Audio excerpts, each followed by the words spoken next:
يحسبن الذين كفروا أنما نملي لهم خير لأنفسهم إنما نملي لهم ليزدادوا إثما ولهم عذاب مهين۔ السلام علیکم ورحمۃ اللہ۔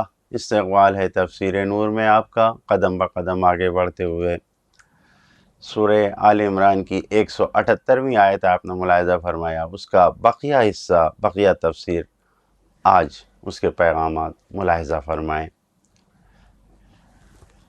حضرت علی ابن ابی طالب علیہ السلام اس آیت یہ جو 178 نمبر اس میں انما نملی لہم لیزدادوا اثما کہ ہم یقیناً انہیں مہلت دے رہے ہیں، اس سلسلے میں فرماتے ہیں کہ بہت زیادہ ایسے افراد ہیں جن پر خداوند عالم کی جانب سے ہمیشہ احسان ہو رہا ہے اور وہ اسی احسان میں ڈوبے ہوئے ہیں۔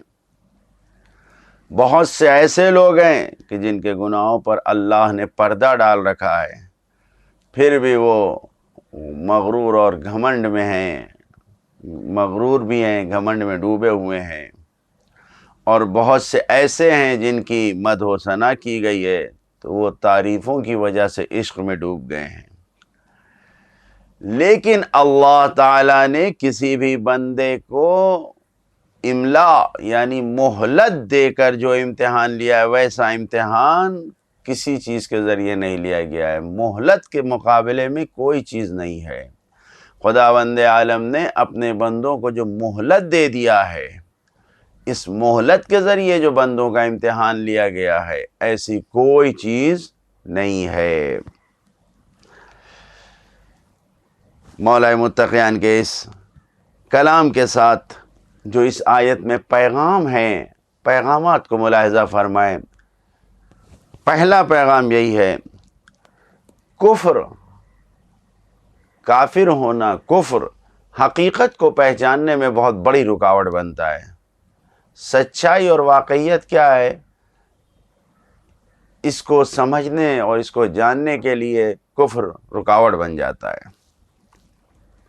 دوسرا پیغام، عمر کا کم ہونا، عمر کا چھوٹا ہو جانا، عمر کا طولانی ہونا، بہت لمبی لمبی عمر پانا، زمانہ، دن رات، آرام، سکون، عیش و آرام، یہ ساری چیزیں جو کچھ بھی ہے، یہ تمام کے تمام نعمتیں، یہ سب اللہ کے ہاتھ میں ہیں، قبضہ قدرت میں ہے، وہ کسی اور کے اختیار میں یہ سب چیزیں نہیں ہیں۔ تیسرا پیغام، سب خیر کو تلاش کر رہے ہیں، سب خیر کی جستجو میں ہیں، لیکن خیر واقعیت میں، سچائی میں ہے کیا، اس کا مصداق کسی کو نہیں مل رہا ہے۔ سب خیر اور بھلائی کو پہچاننے میں غلطی کر رہے ہیں، حقیقی خیر کو پہچان نہیں رہے ہیں۔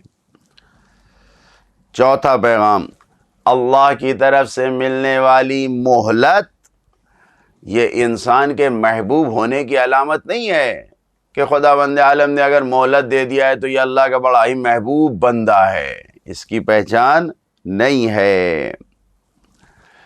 پانچواں پیغام، نعمتیں اسی وقت سود مند ہوتی ہیں، نعمتیں اسی وقت فائدہ پہنچاتی ہیں کہ جب ترقی کی راہ میں ہوں، خیر و بھلائی کی طرف جا رہے ہوں۔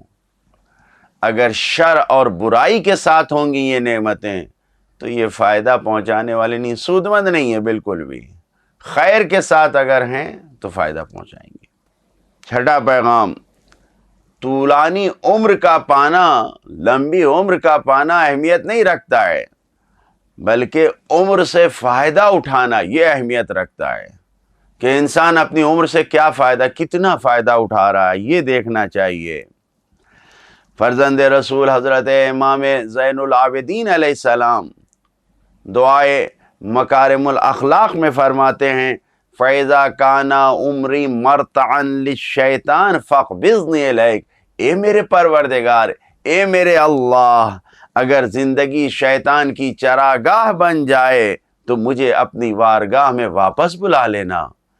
یعنی زندگی انسان کی شیطان کی چراگاہ بن سکتی ہے، یہ خطرہ امام نے بتایا ہے، لہذا ہر انسان کو ہوشیار رہنا چاہیے۔ ساتواں پیغام، جلدی میں فیصلہ نہیں کر لینا چاہیے کہ بہت جلدی فیصلہ کر لیں، نہیں، بلکہ یہ دیکھنا چاہیے کہ انجام کیا ہوگا، نتیجہ کیا ملنے والا ہے، اس کو دیکھنا چاہیے۔ حساب تو نتیجے کے ساتھ ہوگا۔ اگر اللہ مہلت دے رہا ہے تو ذرا یہ بھی تو دیکھ لیں کہ اس کے ساتھ ساتھ انجام کی خبر بھی دے رہا ہے کہ وَلَهُمْ عَذَابٌ مُّهِينٌ، رسوا کن عذاب بھی ان کے لیے ہے اس مہلت کے ساتھ ساتھ۔ لہذا بہت جلد بازی میں کسی کے لیے فیصلہ نہیں کرنا چاہیے۔ آٹھواں پیغام، ظالم و ستمگر حکمرانوں کا نعمتوں سے مالا مال ہونا، خوشحالی اور عیش و عشرت کے ساتھ زندگی گزارنا، یہ سب کچھ ان کا اللہ سے راضی ہونے پر دلیل نہیں ہے کہ یہ خدا ان سے راضی ہے، ایسا کچھ بھی نہیں ہے۔ اسی طریقے سے ان کے مقابلے میں ہمارا خاموش رہنا، یہ بھی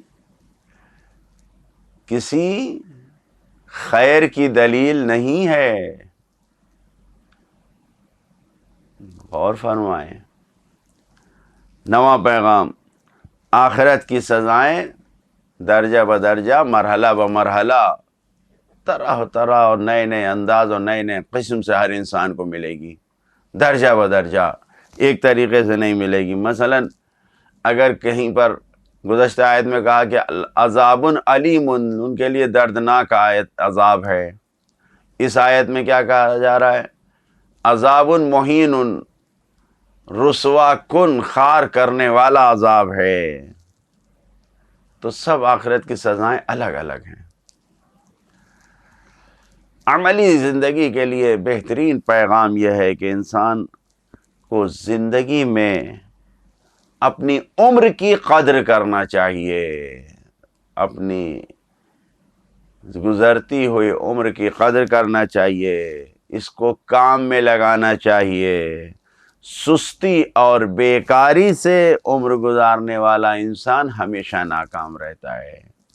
جو انسان اپنی عمر کو کارآمد بناتا ہے وہی کامیاب ہوتا ہے۔ خدایا شیطان کی چراگاہ بننے سے پہلے ہمیں اس دنیا سے اٹھا لینا، دنیا میں کامیاب زندگی اور آخرت میں سعادت مندی ہمیں نصیب فرما۔ والسلام علیکم ورحمۃ اللہ وبرکاتہ۔